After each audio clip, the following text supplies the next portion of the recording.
Bien, bonjour tout le monde. Je vais vous faire un petit aperçu des questions qui sont liées à l'utilisation de la télédétection dans la question de la mise en œuvre de la neutralité dont on parle aujourd'hui. Je remercie les organisateurs de ce séminaire, en particulier Mélanie de m'avoir invité. Je ne suis pas du tout spécialiste des questions foncières, mais je travaille dans un laboratoire qui fait beaucoup de télédétection, moi j'en fais un peu, et il se trouve par ailleurs que j'anime aussi le comité scientifique français de la désertification qui s'est penché collectivement sur cette question de neutralité en termes de dégradation des terres. Je veux dire deux mots sur le comité scientifique. Donc je vais passer rapidement sur ces dias de présentation que j'ai recyclés. Vous avez donc la date de création, il se trouve à Montpellier, hébergé à Agropolis. C'est surtout un groupe de scientifiques, on va dire, de différents organismes. Il y en a un certain nombre ici dans cette salle, Mélanie Requier en fait partie. Il y a également Philippe Billet que nous venons d'entendre. Et puis, je dois mentionner, bien sûr, les présidents précédents, et en particulier Antoine Cornet, qui est avec nous, qui en est le fondateur. Alors, à quoi il sert ce comité? Tout simplement, son rôle, il a plusieurs fonctions, mais le plus important, mobiliser la communauté scientifique, servir de guide et de conseil à la fois pour les ministères en charge de ces questions, mais également pour servir de conseil pour la société civile. Et nous travaillons avec les ONG, dans le CARI, ici présent, qui est dans le cadre du groupe de travail désertification dont nous faisons partie. Et pour faire bref, passer rapidement, une des actions les plus importantes que nous menons, c'est diffuser et valoriser les acquis de la recherche par des dossiers qui se veulent grand public. Et nous en avons déjà publié une dizaine, et nous en sommes au numéro 11. Vous trouverez tout ça facilement sur notre site.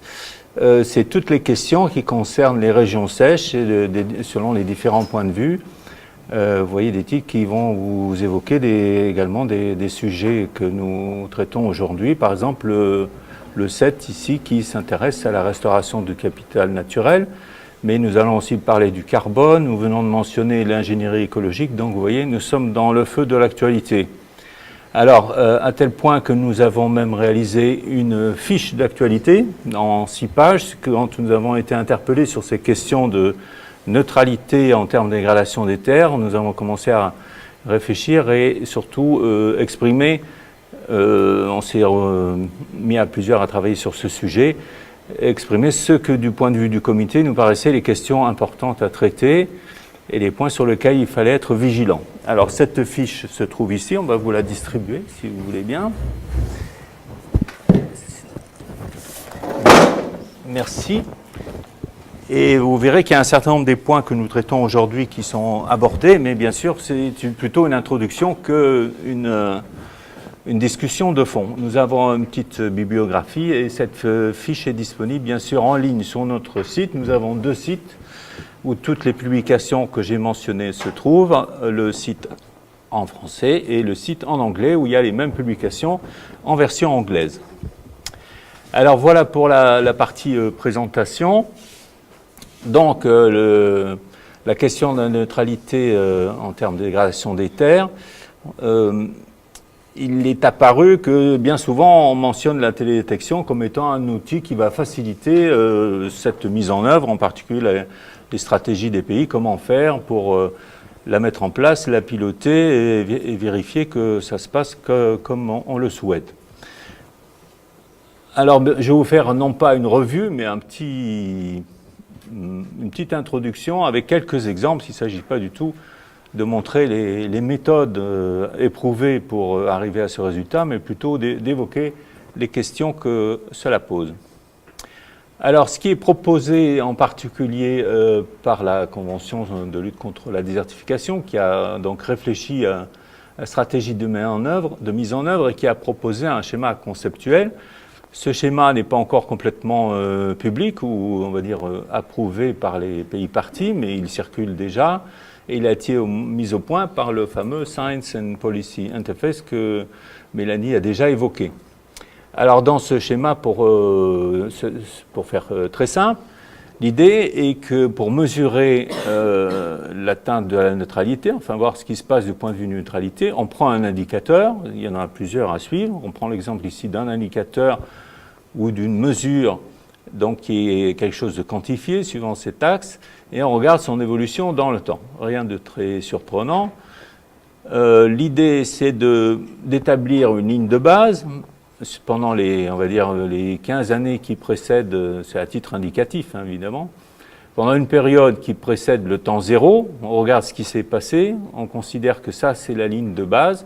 Donc, on va dire que cet indicateur, par exemple, la productivité, donc on va évoquer tout à l'heure, a évolué de cette façon sur cette portion du territoire et qu'en moyenne, le niveau de base se trouve ici, c'est cette ligne bleue continue. Et on va suivre dans le temps l'évolution de cet indicateur pour voir ce qui se passe et pouvoir diagnostiquer au bout du temps T1, on va dire par exemple ici, ce serait, si on imagine que la base a été établie sur les 15 années 2000-2015, et la période suivante à examiner, ce serait 2015-2030, c'est un exemple, et à ce moment-là, on regarde ce qui s'est passé à la fin, et est-ce qu'on est au-dessus de la ligne bleue, pour faire simple. Dans ce cas-là, on a dépassé, on a amélioré, on a fait mieux que la neutralité, et bien entendu, si on est aux alentours de la ligne bleue, c'est qu'on y est arrivé. Si on est en dessous, c'est qu'on a raté la cible, la neutralité n'est pas atteinte. Alors ça, c'est le schéma général. Si on regarde maintenant quels sont les indicateurs qui sont utilisés pour ça, il y en a 3. Alors bien sûr, les pays qui sont responsables, chacun individuellement, au sein des Nations Unies, c'est toujours, on va dire, le principe de base, c'est que chaque pays organise le travail comme il le souhaite, mais bien entendu, le cadre général sont des recommandations à suivre, des incitations. Et là, ce qui est proposé, c'est qu'il y a 3 indicateurs qui semblent à la fois relativement faciles à mettre en œuvre et surtout aussi, on va dire, compatibles avec les autres préoccupations environnementales des autres conventions, que ce soit celles sur le climat ou la biodiversité. Alors, le premier, c'est l'occupation du sol, le land cover, c'est-à-dire la couverture par la végétation, et notamment en termes de classe, d'occupation du sol. Ensuite, le deuxième, c'est la productivité des terres. En gros, c'est la mesure de la productivité primaire. Là, on voit bien l'idée que plus une terre est productive sous un climat donné, plus elle semble en bonne santé. C'est le critère global. Et l'autre point qui fait le lien un peu avec aussi la Convention climat, mais les questions de fertilité, c'est les stocks de carbone, et en particulier le carbone organique des sols. C'est ça le critère qui est maintenant, on retrouve dans beaucoup de discussions, et que ce soit l'initiative 4 pour 1000, que ce soit la Convention sur le climat, etc. Alors là aussi, l'intérêt, c'est que précisément, ce sont théoriquement des choses relativement faciles à mesurer, et en particulier avec les satellites. Alors dans le cas de l'occupation du sol, justement, la Convention précise que la FAO a déjà une base de données de cette nature sur ces informations. Et effectivement, en utilisant des données de télédétection à haute répétitivité temporelle, c'est-à-dire des satellites qui passent souvent, mais qui sont avec une résolution basse, on va dire avec des pixels de l'ordre d'1 kilomètre, on obtient ce genre de carte où on voit des classes assez simplifiées. Je crois que je vous ai zoomé un peu ensuite ce que ça donne. On va regarder dans le cas d'un pays, on voit que c'est quand même une classification très grossière en grands types de land cover. Alors ça, c'est très intéressant pour les études globales. En particulier, les climatologues adorent ça parce qu'ils peuvent appliquer un modèle climatique à chacun des grands types et voir les évolutions. Par contre, en termes d'aménagement, c'est un peu pauvre. Alors, si on regarde ce que ce type de carte donne par contre au niveau d'un pays, si je prends l'exemple des projets pilotes qui ont été mis en place sur les stratégies de lutte contre de LDN, de neutralité en termes de dégradation, Ces projets pilotes qui ont été évoqués ont été réalisés avec l'aide de la Convention. On voit ici le cas de l'Éthiopie qui présente une carte d'occupation des terres de son territoire. On voit ici la légende agrandie, c'est celle que vous avez ici en petit à droite.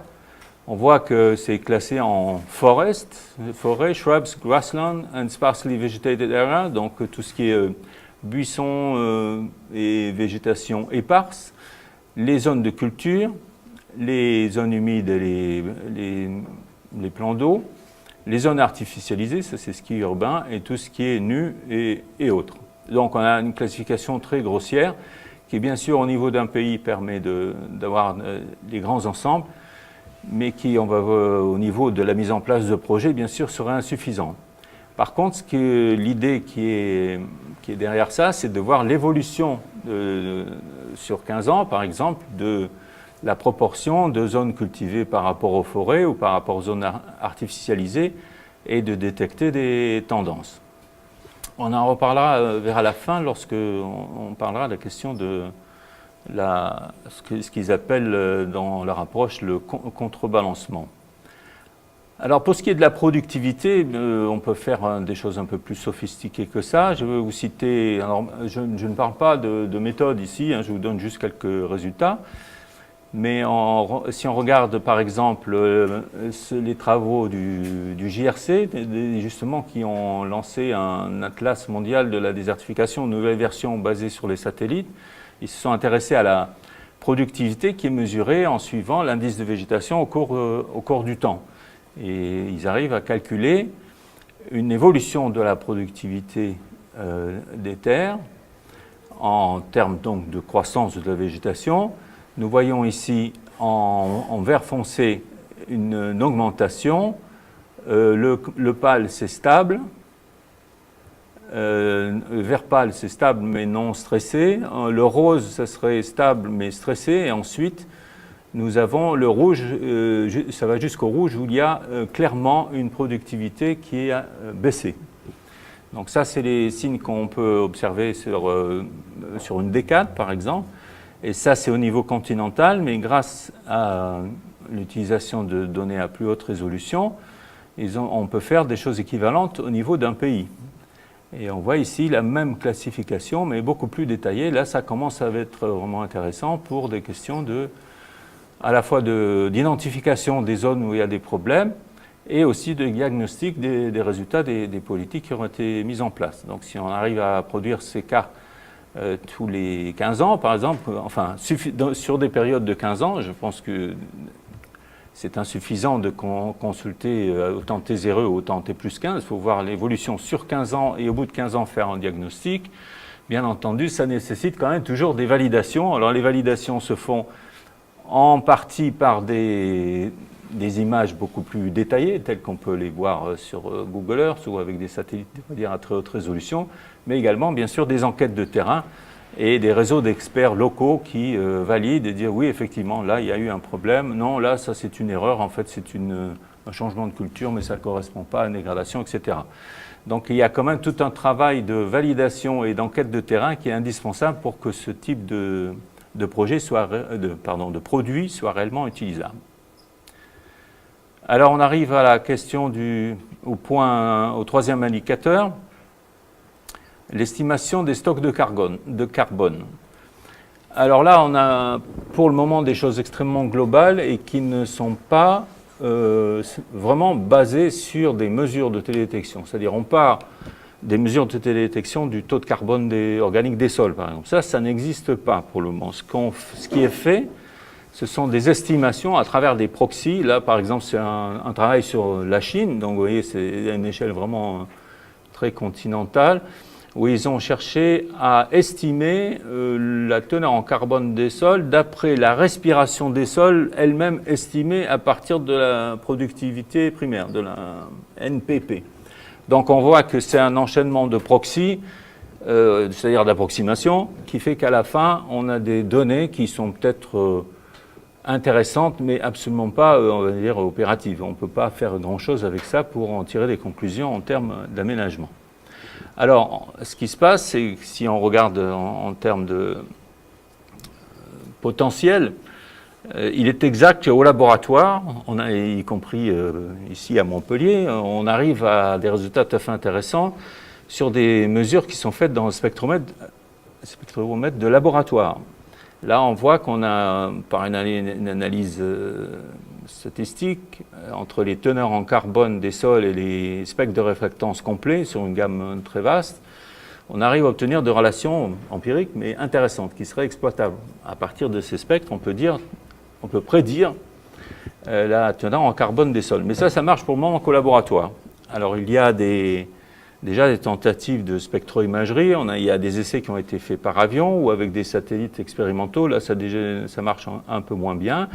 Il y a des projets de satellites à mesure avec des images hyperspectrales, et en particulier le projet EnMAP, le projet allemand qui va voir le jour, mais qui est en gestation depuis une bonne quinzaine d'années.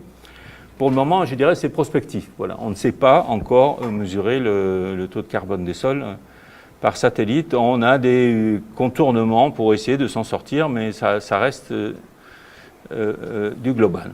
Alors, je voulais juste vous parler un peu des développements récents.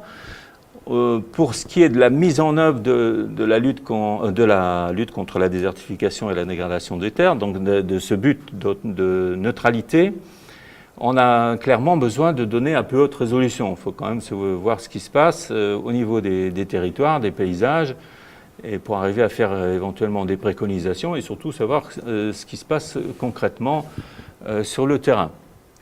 Pour ça, il faut des données à haute résolution. Je vais simplement vous citer les développements tout à fait récents que je trouve particulièrement intéressants, même si ça a un aspect un peu technologique. Si vous allez voir, ça a aussi une dimension, on va dire, pratique. Il y a ce programme européen Copernicus, qui est quand même un assez grand programme, je dis, surtout lorsqu'on regarde son coût. Il est estimé à plus de 4 milliards d'euros sur la période actuelle jusqu'en 2020, c'est-à-dire sur les 6 ans, parce que c'est un gros programme essentiellement basé sur l'enseignement d'une nouvelle génération de satellites. Je vais particulièrement vous parler du Sentinel-2. Alors, ils ont chacun des noms, ils sont numérotés, mais chacun a des objectifs un peu différents. Et ce qui est intéressant, c'est qu'ils sont envoyés par tandem, c'est-à-dire par exemple le Sentinel-1, qui est un satellite radar qui fournit des images tout temps. C'est surtout pour l'humidité des sols et l'état des océans. Le premier a été lancé en avril 2014, le deuxième vient d'être lancé et ils travaillent ensemble. Donc, pourquoi c'est important à souligner? C'est parce que l'idée, c'est de fournir des images de façon régulière. Une des grosses difficultés de l'utilisation des images de télédétection à haute résolution, c'est que leur fréquence était trop faible. On en avait par exemple tous les 3 semaines, quand tout allait bien, qu'il n'y avait pas de nuages, etc. Là, grâce à ce système, ce qui est particulièrement le cas pour Sentinel-2, l'idée c'est de fournir des images suffisamment fréquemment pour qu'on puisse vraiment faire du monitoring. Donc ensuite il y aura le Sentinel-3, c'est prévu en 2017, etc. Donc un très beau programme. Et pourquoi je vous en parle? Parce que si on prend par exemple le satellite Sentinel-2 qui nous intéresse particulièrement, il a 13 canaux, il y en a 5 qui sont à une résolution de 10 mètres, donc c'est vraiment de la haute résolution, on voit beaucoup de choses. Et il a une répétitivité élevée, il y a des images assez souvent, notamment parce qu'il a une large fauchée, il voit large et surtout ils sont 2 à travailler. Donc ils repassent souvent aux mêmes endroits. Donc on va avoir, grâce à ça, on a de meilleures analyses temporelles, une meilleure possibilité de suivre dans le temps ce qui se passe et comme on va le voir par exemple d'identifier des cultures. Ce qui me paraît très important pour, on va dire, un programme de dimension mondiale, c'est que les données sont totalement gratuites, elles ont déjà été payées par les contribuables européens, si je puis dire, et accessibles partout. Il y a plusieurs serveurs où on peut les télécharger comme on veut, n'importe quel utilisateur qui a accès à Internet, et je pense qu'il y en a quelques milliards maintenant dans le monde, peuvent télécharger ces données. Elles sont disponibles bien sûr auprès de l'Agence spatiale européenne, auprès du programme Copernicus, mais même elles ont été mises en place sur des serveurs privés comme Amazon par exemple redistribue ces données. pour les rendre plus facilement accessibles, par exemple, dans certains endroits où leurs serveurs à eux sont plus accessibles que d'autres. Donc, c'est vraiment très largement diffusé, totalement gratuit. Et ce qui a des implications, je dirais aussi, en ce qui nous concerne, lorsqu'on parle des pays du Sud, bien souvent, l'obstacle d'utilisation de ces technologies, ça a été aussi le coût. Quand la France était très fière de son programme SPOT, le problème, c'est que les images SPOT valaient très cher. Lorsqu'on veut faire une couverture régulière et complète dans un pays, on arrive à des sommes importantes. Alors, tout de suite, pour dire que maintenant, il existe un programme qui s'appelle Spot World Heritage qui met à disposition gratuitement toute l'archive Spot, sauf les années les plus récentes. Donc ça, c'est très intéressant aussi. Donc tout ça, c'est un mouvement qui fait que l'accès à ces données est enfin, je dirais, un peu démocratisé, et en particulier pour les pays du Sud, pour lesquels souvent c'est un obstacle, le coût est un obstacle. Je pense que c'est un progrès important, dans la mesure aussi où il y a la possibilité de diffuser les savoir-faire qui vont avec les méthodes. Et par exemple, dans la même plateforme qui distribue les images, vous allez trouver un logiciel de traitement d'images gratuit qui est assez puissant. Il y en a d'autres, bien sûr, il y a les logiciels open source, mais celui-là est diffusé. Et il a été développé pour faciliter aux utilisateurs, je dirais, citoyens ou lambda, l'utilisation de ces données. Voilà. Donc c'est un peu ça s'apparente à de la propagande, mais de mon point de vue, c'est plutôt un changement qualitatif dans la façon dont ces outils se démocratisent. On a vu la première étape, c'est le fait que Google a acheté des quantités, récupéré des données gratuites et acheté des images en très grande quantité pour les rendre disponibles à tout un chacun avec sa plateforme Google Maps ou Google Earth. Ça, c'est une première étape. Mais là, je pense que ça va plus loin parce que pour tout ce qui est utilisation scientifique ou on va dire plus technique et en particulier les analyses multitemporelles, là, on a maintenant des outils vraiment performants. Alors, je vais vous donner un exemple. Ici, nous avons le cas de... Tiens, ça sauter directement. Il manque une image précédente. Je vais enlever celle-ci. Bon, il s'agit de la cartographie complète du territoire de la République tchèque qui a été faite précisément avec plusieurs centaines d'images sentinelles et d'autres pour caractériser l'occupation du sol. Et ils sont arrivés à une carte complète de définition des principales cultures sur toutes les parcelles. Ça, c'est ça vient d'être publié et ça concerne l'année 2015. Donc on voit qu'on arrive à quelque chose de relativement opérationnel. Ça, après tout, on s'en fiche de savoir s'il y a 300 images qui ont été utilisées, de quel satellite et avec quel logiciel. Ce qui est intéressant, c'est le résultat pour un aménageur ou un planificateur. Et voir l'évolution d'utilisation des cultures, l'occupation du sol, c'est tout à fait intéressant. C'est un exemple, hein. On peut faire plein d'autres choses. Alors je ne voudrais pas m'étendre trop sur ces aspects nouveaux, mais dans le cadre de cette tendance actuelle de la télédétection, je veux quand même signaler des choses que tout le monde sait. Alors là, voilà, on zoome ici, on voit à quel point c'est détaillé, on reconnaît les parcelles, les villages, etc., les infrastructures. Donc c'est ça, si on compare avec les données globales de tout à l'heure, ça a quand même un intérêt plus net en termes de politique d'aménagement du territoire. Alors, si on regarde des autres tendances en matière de télédétection, il y a ce que j'appelle la télédétection personnelle. Ça se développe beaucoup. Bon, il y a des drones, on va dire, grand public, mais il y en a qui sont aussi équipés avec des appareils de mesure. Et là, on peut vraiment faire des choses tout à fait utiles. Et on voit, par exemple, pas mal même les ONG qui s'en servent. Alors, la première utilisation, c'est dans les situations de catastrophe, bien sûr, mais on s'en sert aussi pour des applications écologiques, voir l'évolution des paysages, des milieux, l'impact des projets avant, après, etc. Et puis, notre point, c'est ce que j'appelle le big data et la science citoyenne. Bon, le big data, c'est le fait qu'on mélange énormément de données de sources différentes. Et parmi ces données de sources différentes, il y a ce qu'on appelle la collecte sur une base participative, c'est-à-dire la possibilité à tout un chacun, à tout citoyen, où là on voit ce sont des jeunes qui participent à une classe verte, qui collectent des informations, on les met dans un smartphone et ça part dans une base de données. Alors ça, c'est le côté technologique, mais le côté intéressant, c'est que ça permet une appropriation aussi, enfin une participation à la chaîne de traitement et à comprendre comment les informations simples qu'on peut collecter sur le terrain ensuite sont intégrées avec ce qu'on peut voir depuis l'espace et que tout ça donne une information, je dirais, collective et qui a une dimension publique. Donc c'est une appropriation quelque part de cette information environnementale.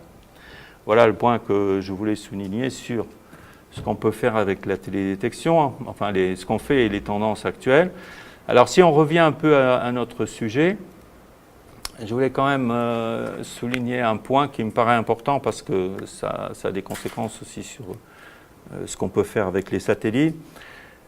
Ce qui m'a frappé et ce qui nous a frappé dans la démarche qui est proposée par la Convention sur comment on met en œuvre la neutralité, c'est que ça doit se faire par grand type d'unités de paysage. C'est ce qu'ils ont symbolisé sur ce schéma. Les différentes couleurs, ce n'est pas la roue de la fortune, c'est en fait les différents types de land type, comme ils disent, les grands types de terres ou d'unités de paysage. Et c'est pour chacun de ces grands types dans un pays qu'on doit mesurer, prévoir ce qu'on voit ici à gauche de la balance, c'est les pertes anticipées, c'est-à-dire dans le schéma d'aménagement, qu'est-ce qu'on prévoit, ce qui va se passer dans le land type 1. On va voir un exemple tout à l'heure. Alors imaginons, ce sera par exemple sur les grasslands, les prairies. On évalue l'ensemble des prairies de ce land type et on regarde ce qui se passe en termes de pertes prévisibles, d'après ce qu'on connaît de l'écologie et de l'utilisation de ces milieux. Et à droite, on propose des solutions pour compenser, voir où est-ce qu'on pourrait compenser ces pertes, mais toujours dans ce même land type. Alors, ce que j'en ai compris, c'est que ce land type, à mon avis, ce sont les caractéristiques intrinsèques et permanentes du milieu, des paysages, et par-dessus, il y a bien sûr l'utilisation qui en est faite et les politiques, les actions qu'on peut mener dessus. Donc le land type est quelque chose de permanent et ensuite il y a la façon dont on s'en sert. Alors c'est ce qui est illustré dans le schéma qu'ils ont proposé. Vu de loin, ça risque d'être un peu touffu, mais l'idée c'est la suivante. Par exemple, ici, on dit, prenons un cas théorique. Nous sommes ici dans le land type A1, qui est dans le land type A, c'est-à-dire ici pour eux c'est les grasslands, les prairies.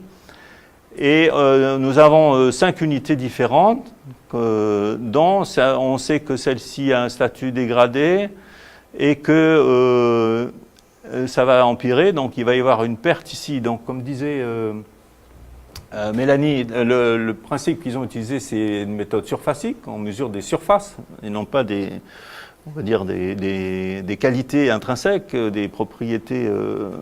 C'est simplement la surface. Combien l'extension, par exemple, d'une zone qui est dégradée, elle va se dégrader davantage, d'autres vont, au contraire, passer d'un état dégradé à une gestion durable. Donc il y a un changement positif qui est anticipé, et comme cette surface fait ici 40 000 hectares, on a un gain anticipé de 40 000 hectares, et à la fin, on fait le bilan de l'ensemble des grasslands, et on voit si on va vers la neutralité ou pas. Donc l'idée, c'est quand même de faire ça par grand type de terre, ou ce qu'ils ont appelé land type. Ce n'est pas parfaitement défini dans leur texte, d'où mes hésitations, mais le concept est là. Alors c'est séduisant parce que pour eux, je trouve que c'était une solution, je suppose, qu'ils ont trouvée élégante, pour rester dans ce qu'ils ont appelé le counterbalancing. Ce qu'on voit ici, ils appellent ça counterbalancing, c'est-à-dire en contrebalance un effet négatif constaté par un effet positif en surface. Et comme ça se passe dans le même land unit, normalement, ça se passe bien. On compare les mêmes choses. On contrebalance les mêmes choses. Par contre, ce que je trouve assez surprenant et qui me semble être plutôt de l'ordre de l'exercice de style ou bien d'une façon d'éviter la question de la compensation, ça reste très théorique à mon avis. Je pense que s'il y a par exemple un land type forêt qui est et qu'on sait qu'on peut mener des actions d'amélioration, de restauration, de replantation dans la forêt et que ça va permettre, et que par ailleurs il y a un land type par exemple sol de plaine qui est grignoté par la croissance urbaine, ça paraît peu vraisemblable qu'on ne dise pas à un moment donné, mais vous voyez, on va planter plus d'arbres dans notre domaine forestier et ça va compenser pour les terres qui ont été perdues par l'urbanisation. Ça c'est de la compensation. Mais ça n'est pas du tout évoqué dans ce mécanisme-là. J'ai l'impression que c'est plutôt une façon de l'escamoter. Donc je pense que cette question de land type est assez raisonnable du point de vue écologique. Je pense que c'est bien effectivement de distinguer ce qui se passe par cette, pas hiérarchisation, mais cette discrétisation du milieu. Le milieu n'est pas homogène, il faut effectivement essayer de réfléchir à ce qui se passe par grand type de milieu, de paysage, mais ça ne doit pas occulter le fait qu'il faudra bien faire des compensations entre unités. Ça, c'est la conclusion à laquelle on est arrivé. Donc, je vais essayer de conclure là ce bref aperçu. L'idée, c'est surtout plus de provoquer la discussion que vous donner des solutions. Donc en gros, dans cette approche, on voit qu'il y a 3 indicateurs qui sont mis en avant, que la télédétection peut être mise en œuvre pour le suivi du couvert végétal et l'occupation du sol, et également pour l'estimation de la productivité. Il y a déjà des méthodes qui sont disponibles, plus ou moins avec des marges d'erreur qu'on peut calculer. Et surtout, nous avons vu qu'il y a des nouveaux instruments et surtout une plus grande accessibilité à ces données qui nous permettent d'espérer de mesurer ça assez facilement. La question nous avons vu du carbone ne fait pas partie des choses que la télédétection peut suivre facilement, donc elle n'est pas dans cette liste. Le deuxième point, c'est ce que je viens d'évoquer. Cette stratification en land type me paraît importante. La télédétection peut aider, mais ce n'est jamais qu'une toute petite partie des informations qu'il faut réunir pour arriver à cette caractérisation de base. Je pense que les vraies questions vont se poser au niveau des projets, c'est au niveau de la mise en œuvre. Tous les exemples qui ont été mis en avant concernent, on va dire, une évaluation globale au niveau des pays, de l'état des terres et comment elles évoluent à moyen terme. Ça, c'est pour des besoins de politique globale et surtout de reporting et d'évaluation qui peuvent être faites auprès de la Convention. C'est ça l'objectif un peu qui a été poursuivi par la méthode mise en place, à mon sens. Mais qu'au niveau des projets, ça va être un peu plus compliqué. Et notamment savoir où agir et où sont les investissements, les actions les plus intéressantes, les plus efficaces. Donc ça va demander des analyses beaucoup plus fines et une meilleure connaissance du terrain.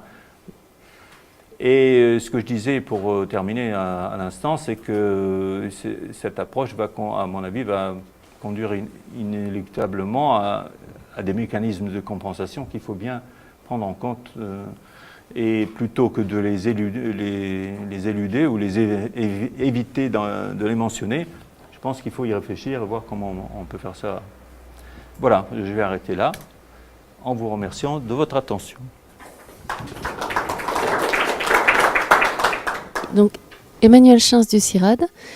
J'ai une question pour Mélanie qui est de savoir, dans tout ce que tu as présenté, comment sont définies les terres dégradées. Et une question pour vous qui est de savoir si dans ces formes de télédétection, on peut repérer les jachères de 5-6 ans. Parce qu'il y a tout un débat sur l'importance des shifting cultivations. Et donc, voilà. L'article 1 de la Convention désertification définit la désertification et la dégradation des terres comme la baisse de la capacité productive des terres par suite de divers facteurs, dont la combinaison d'événements climatiques et de facteurs anthropiques. Donc c'est une définition qui est très floue et qui pose beaucoup de problèmes, d'où la difficulté à établir une métrique et une mesure de l'état de la dégradation des terres. Ça repose sur les éléments de productivité avec une combinaison de facteurs climatiques et humains.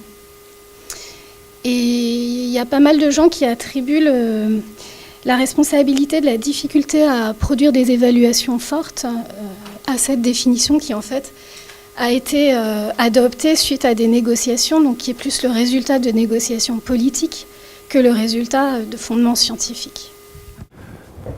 Oui, pour la question des jachères, effectivement, sur les territoires, on va dire, de l'Europe, et c'est assez bien surveillé, y compris par satellite, et notamment avec ces satellites récents, c'est un des objectifs de ce grand programme européen.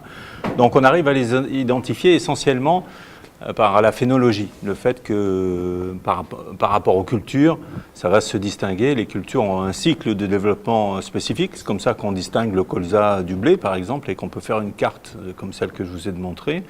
Pour les jachères, c'est la même chose, elle va avoir on va dire un cycle végétatif au cours de l'année qu'on peut distinguer dans les cas généraux des autres cultures. Donc ça, on arrive à les suivre. Il y a des jachères il y a des systèmes de rotation où la jachère peut durer 5-6 ans. Donc elle se régénère, elle se densifie. Et est-ce qu'on peut repérer... Alors si on l'a tracé pendant les 5-6 ans, son évolution, oui. Mais si on arrive au bout de la 6e année et qu'on regarde, ça sera difficile. Il faut vraiment faire un historique. Donc sur une carte d'une date, on aura du mal. Donc ça suppose de travailler sur des données qui ont un recul de 5-6 ans. Voilà. Alors les données satellites, il y en a depuis on va dire à haute résolution, il y en a depuis le programme SWOT par exemple de 86. Donc on a pratiquement 30 ans d'archives. Mais bon, c'est du travail. Donc là aussi, on peut le faire, mais ça du coup, ça dépend de l'objectif. Je pense que techniquement, c'est faisable avec plus ou moins d'investissement, mais c'est atteignable, voilà. Il y a des pays comme l'Indonésie où c'est quand même un enjeu majeur, puisque pour l'instant, c'est rendu invisible. Ce type d'usage des sols est rendu invisible par tout le travail de télédétection. Et c'est très dommageable, puisque ça représente des grandes quantités. C'est complètement intégré dans des systèmes de culture. Oui, il est possible qu'en Indonésie, ce soit plus difficile. D'agriculteurs familiaux, de paysans, etc. Et pour l'instant, c'est vraiment mis en invisibilité dans le repérage de l'usage des sols. Oui, c'est tout à fait possible. D'autant qu'il y a des problèmes de nuages. Moi, je faisais référence plutôt à l'Europe et aux satellites en optique. Alors, avec le radar, on voit d'autres choses. Et la question des jachères, dans certains, c'est toujours pareil. Hein. Vous allez trouver une publication, un résultat scientifique sur une zone pilote. Tel chercheur, telle équipe a réussi à détecter la mise en jachère sur telle forêt, etc. Enfin, telle zone déforestée. Mais c'est une étude de cas. Est-ce que globalement, sur l'ensemble d'un pays comme l'Indonésie, on va y arriver? Ce n'est pas du tout certain. Et il y a le changement de passage à l'opérationnalisation, on va dire. Voilà. Oui, bonjour. Donc Philippe Méral, IRD, UMR GRED.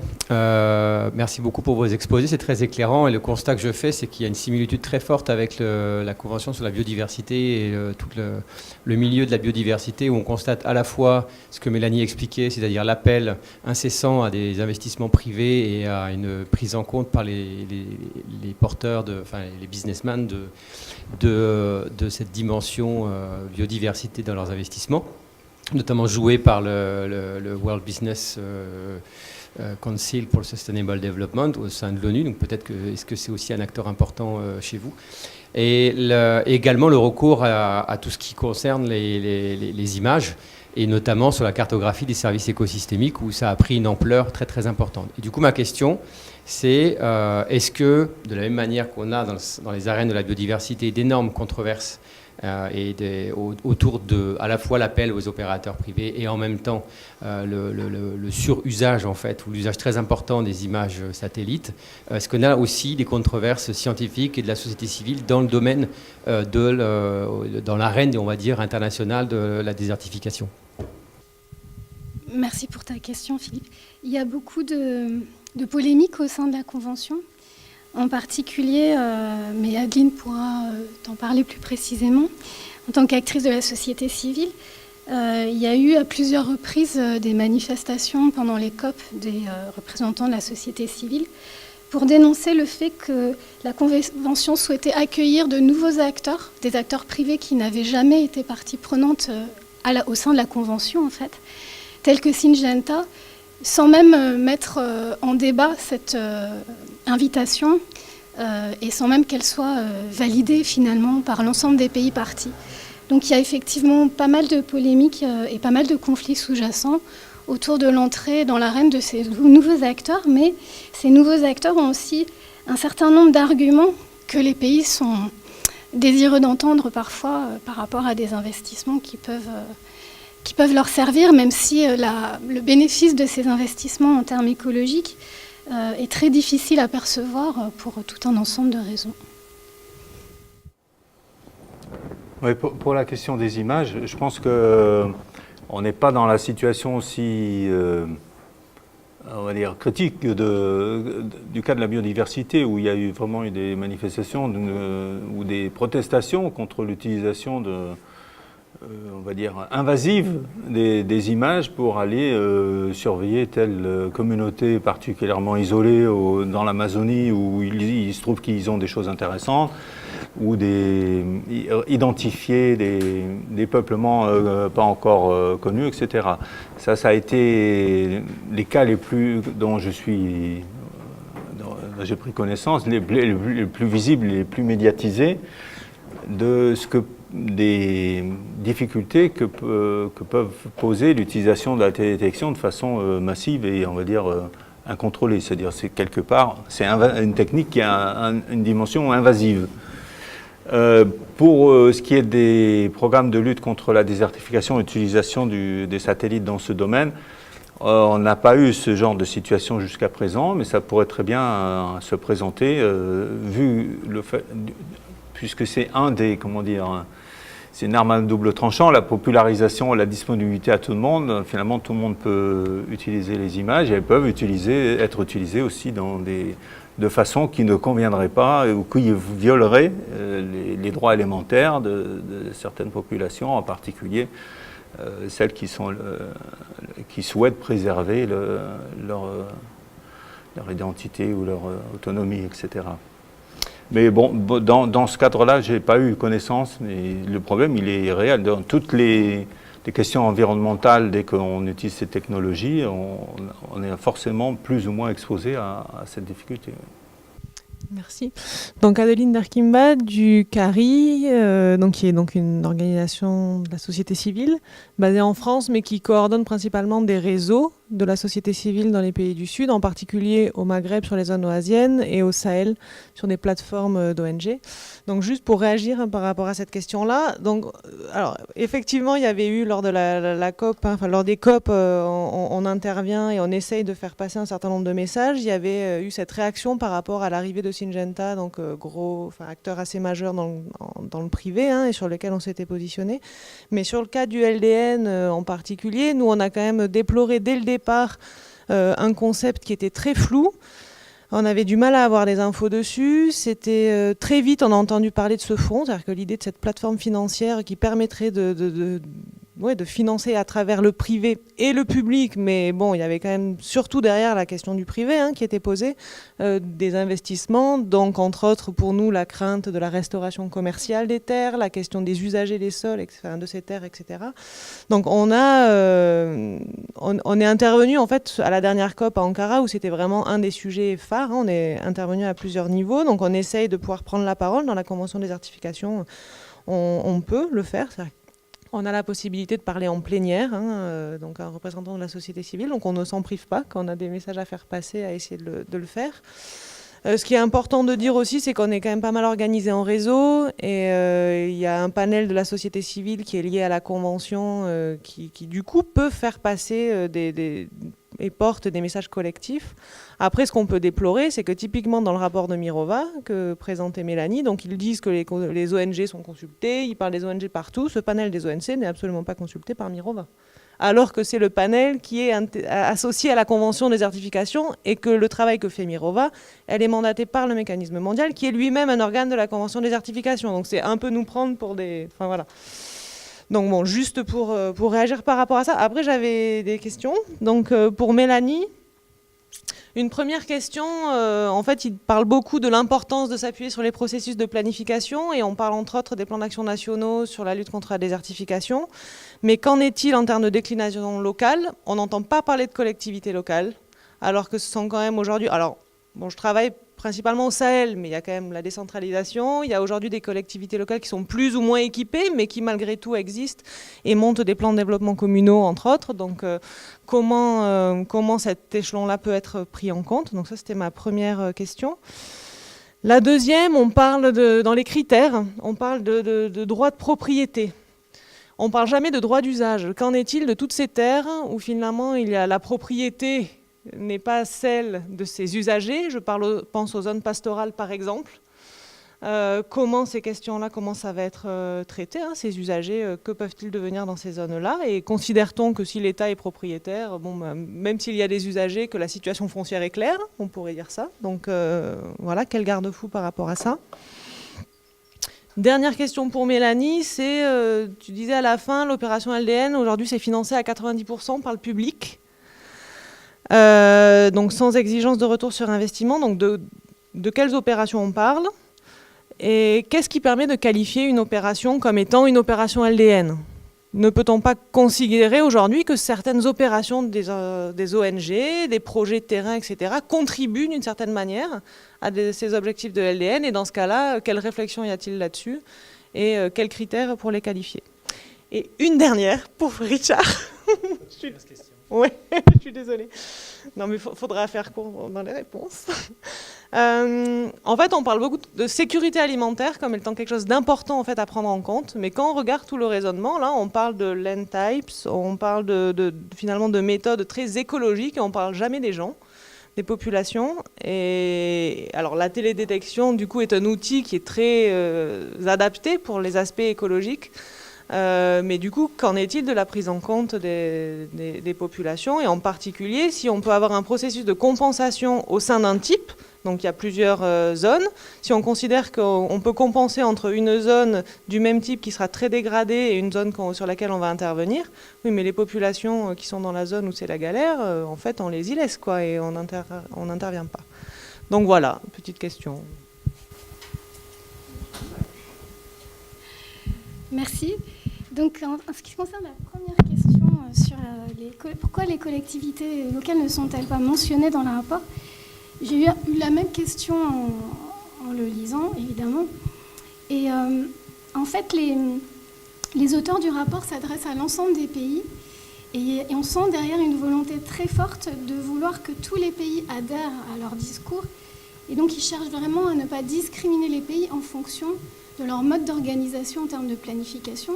C'est qu'il y a énormément de pays qui ont une planification centralisée quand même si c'est vrai, je suis tout à fait d'accord qu'au Sahel, il y a des modes de décentralisation qui sont maintenant relativement anciens.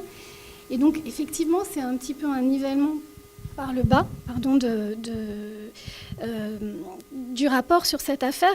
Et donc, il trouve un petit peu une porte de sortie en interrogeant la question de la gouvernance locale, mais sans spécifiquement se référer à la décentralisation, en abordant plutôt la question sous l'angle de la gouvernance associative et en réseau au niveau local.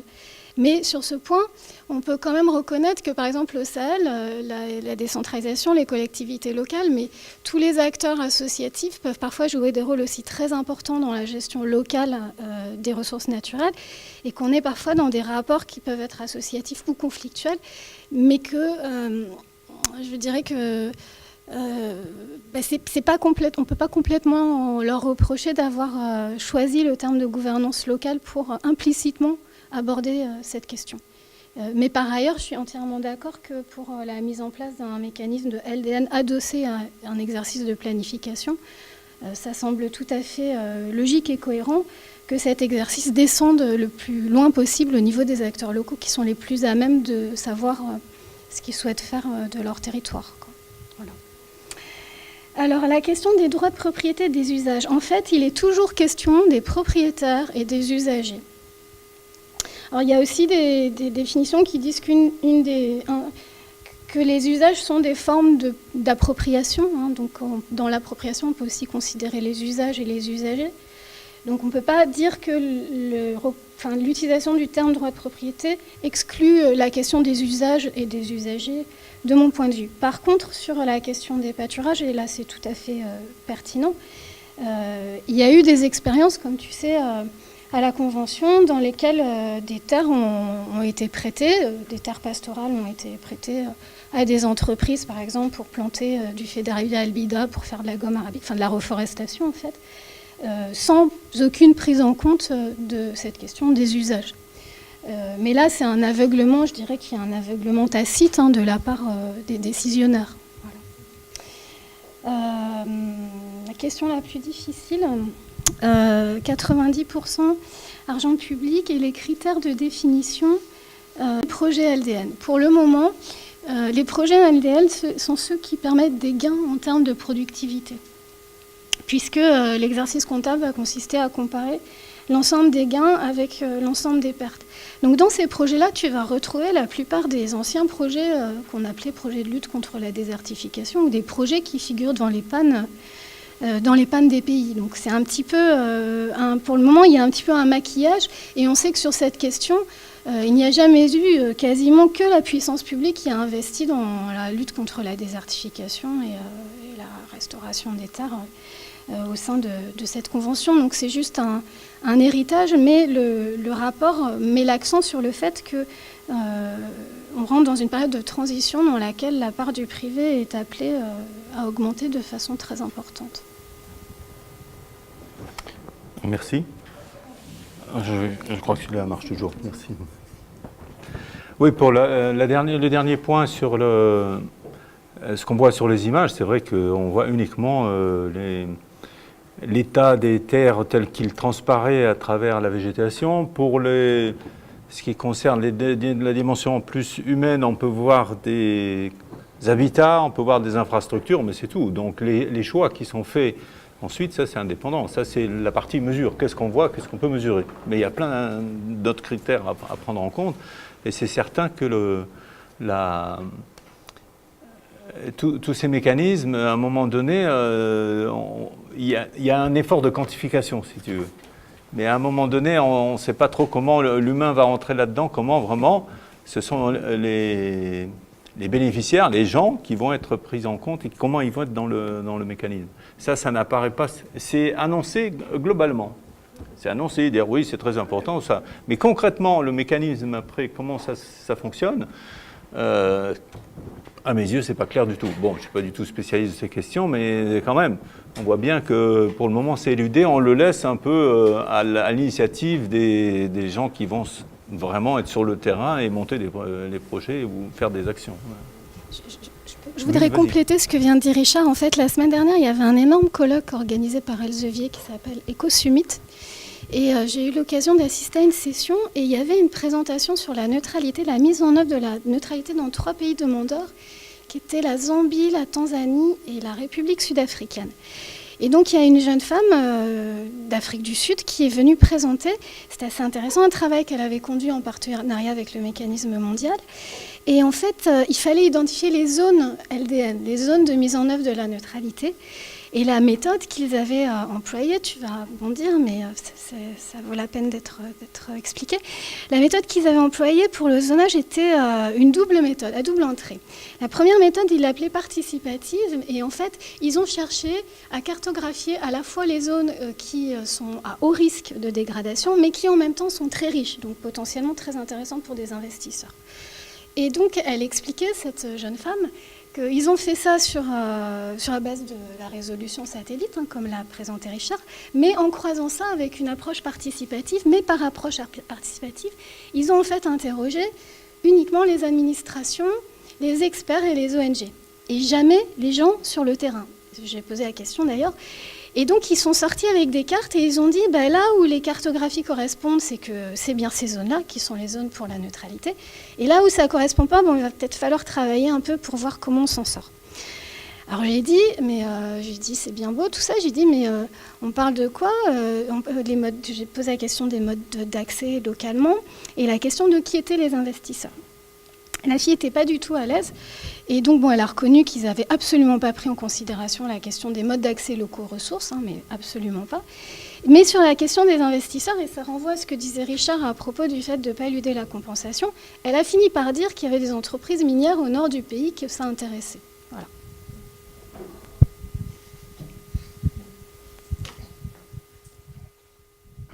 Oui, donc Alain Carcinti du CIRAD. Moi, je voudrais savoir un petit peu, Mélanie, tu as quand même fait allusion dans le LDN de marché du LDN. Et cet après-midi, je parlerai un petit peu des marchés carbone, etc. Mais il est très clair que je ne vois absolument pas, disons, de dispositif de marché, même s'il est implicitement promis dans la promesse peut-être de neutralité, et ce qui risque fort de se passer, je voudrais bien quand même qu'on se mette d'accord du point de vue chercheur sur faut-il parler de marché, quelles sont les conditions dans lesquelles on parle de marché ou pas. Je pense personnellement, on va en discuter, mais que les conditions, il n'y a absolument pas d'échange de biens et de services, il n'y a pas de création d'unités, d'unités par exemple de dégradation évitée, comme il y a création d'unités de déforestation évitée, c'est-à-dire ça s'appelle des crédits carbone de manière, etc., qui font l'objet d'un marché, etc. Donc, premièrement, y a-t-il marché, n'a-t-il pas marché? Et est-ce qu'il n'y a pas une confusion qui est volontairement finalement qui est entretenue? Pour laisser croire qu'il y a un marché, ce qui fait effectivement va faire venir et va faire pas mal fantasmer, c'est ce que des collègues ont appelé l'économie des promesses, c'est-à-dire au fond parler effectivement de marché, de neutralité, etc. Ce qui a une fonction très très claire, ça permet de mobiliser de l'argent, effectivement de présenter des innovations alors qu'il n'y en a pas forcément, et notamment ça permet de mobiliser de l'argent public. Et je suis pas du tout étonné que 90% soit de l'argent public.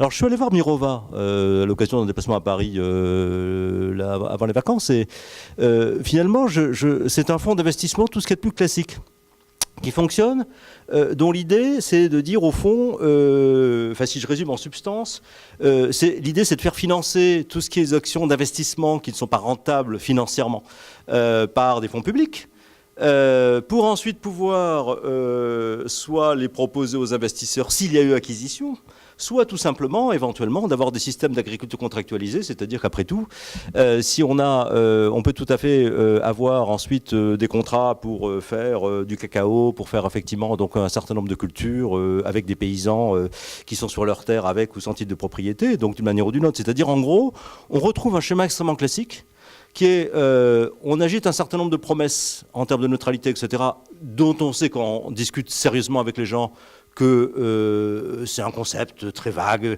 inatteignable, il n'y a pas d'équivalence, etc., etc. Il n'y en a pas dans la biodiversité, il n'y en a pas non plus dans la dégradation, on l'a bien vu. Et bon. Mais simplement, c'est une sorte d'idéal, etc., et qui se calque sur le fantasme du marché carbone, qui d'ailleurs ne fonctionne pas du tout. Bon, ça c'est une première chose, et que ces promesses vont servir effectivement à mobiliser d'abord de l'argent public et ensuite de l'argent privé, parce qu'il faut bien qu'un certain nombre d'entreprises minières et autres, effectivement, dans le cadre de la responsabilité sociale et environnementale, mettent de l'argent pour montrer effectivement qu'elles font un certain nombre de choses dans des fonds, et que derrière, on a la chose très classique, on va investir, l'investissement va être public, et ça va ensuite permettre les conditions d'une production Et d'ailleurs, c'est pas plus mal forcément que tu le disais toi-même, et je suis d'accord. Il faut se poser la question, est-ce que c'est pas intéressant d'avoir de l'investissement privé dans l'agriculture? Bon, il faut voir comment c'est fait, dans quelles conditions, etc. Mais je pense que globalement, c'est quand même relativement intéressant. Et en tout cas, ensuite, de vendre, disons, un certain nombre de choses. Quand j'ai posé la question à Mirova, mais est-ce que vous allez, votre modèle est fondé sur, par exemple, des unités de dégradation évitée? Elle ne m'en dit pas du tout. Ça sera, les bénéfices, ça sera du cacao, du palmier à huile, du riz, etc., du soja, et peut-être cerise sur le gâteau, des crédits carbone. Bon, je dis, si vous dites cerise sur le gâteau, enfin bon, je discuterai pas de ça maintenant, parce que, disons, je dis que c'était incompatible. Dès lors que c'est rentable, on ne peut pas émettre des crédits carbone théoriquement, parce que c'est pas additionnel, mais c'est un autre débat. Voilà, donc, en gros, y a-t-il marché? Et probablement, y a-t-il vraiment des risques de land grabbing? Parce que, un peu comme pour RED, j'en parlerai cet après-midi, si effectivement on a les règles de la SFI, les règles, etc., eh bien, dès lors qu'on touche à des déplacements de population, etc., le projet ne peut pas être agréé par le fonds, etc. C'est-à-dire qu'il y a effectivement des verrous très très solides, qui d'ailleurs posent des problèmes aux investisseurs, qui font effectivement que l'histoire du land grabbing, ben, effectivement, ça, je ne vois pas très bien. Donc, faudrait, y a-t-il land grabbing, y a-t-il marché finalement? Question difficile. J'ai pas trop parlé directement de land grabbing. Je vais revenir sur la question du marché, qui est une question aussi qu'a évoquée Adeline. J'ai pas présenté le marché parce que j'ai pas trouvé dans le rapport d'éléments convaincants pour parler d'un marché. Malgré tout, j'ai compris en lisant qu'il y a des offreurs. Oui, j'ai parlé 3 fois de marché, mais j'ai jamais présenté le marché. En fait, j'ai pas présenté le fonctionnement du marché parce que ça n'est pas expliqué dans le texte et ça reste très évanescent, on va dire.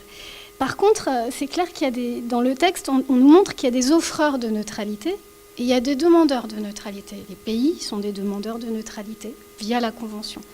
Et il y a des offreurs de neutralité qui peuvent être des industries, qui peuvent être des investisseurs. Donc à partir du moment où il y a une offre et une demande, on pourrait supposer qu'un marché peut exister en matière de neutralité.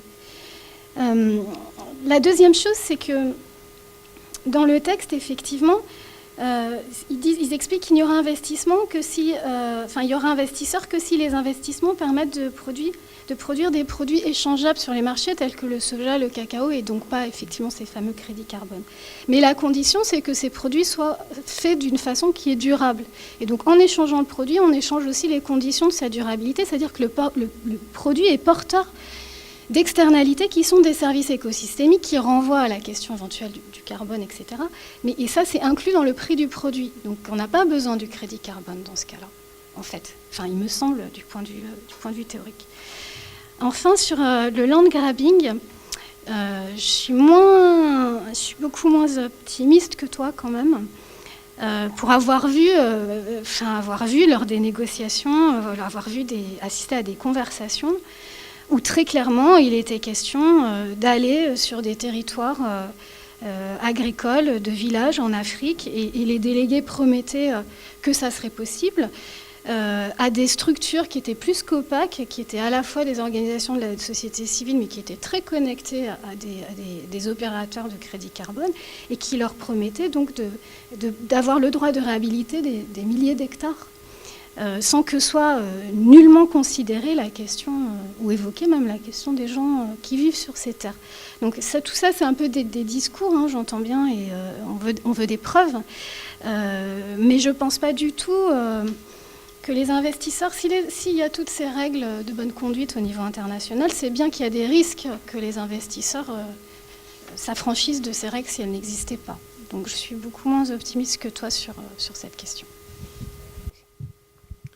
Oui, moi j'avais une question. Ce que je remarque, c'est qu'il y a une tendance effectivement à passer de plus en plus à une comptabilité écologique. En fait, on voit ça aussi dans certains projets. Moi, je pense au projet WAVE de la Banque mondiale à Madagascar, qui cherche à introduire la comptabilité écologique dans les comptes nationaux.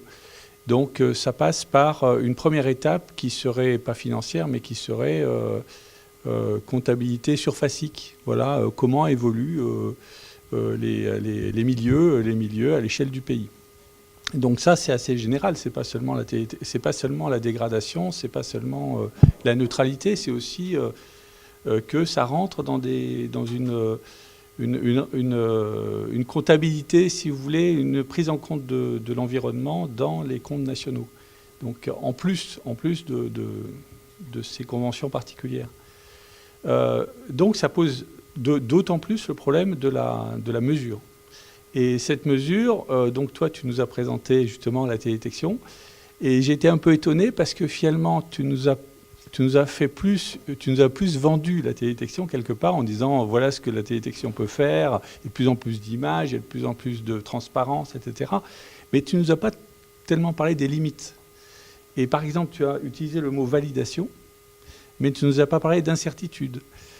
Tu ne nous as pas dit que, en fait, on ne peut pas valider ces images parce que justement, il n'y a pas de données de terrain, ou que les données de terrain sont actuelles, mais on n'en avait pas à l'époque où on veut faire les lines, c'est-à-dire que en fait, il y a des marges de manœuvre gigantesques pour celui qui manipule un petit peu la télédétection.